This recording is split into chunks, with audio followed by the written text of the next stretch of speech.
gecenin karanlığı hissettirir yalnızlığı. Mevsimler gelip geçse canlandırır anıları. Ben seninle bir şarkı, ben seninle bir roman, ben seninle bir çocuk, ben seninle bir rüya. Ben seninle bir şarkı, ben seninle bir roman,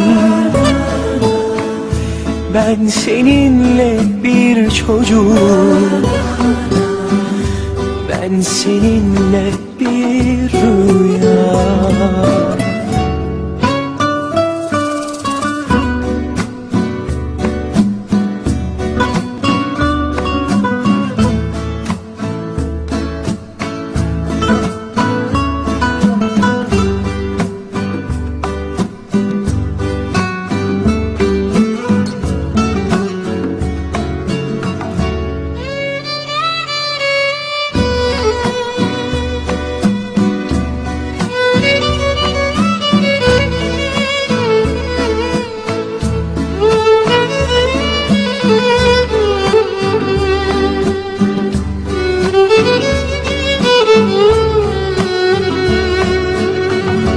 Ağladık şarkılarda,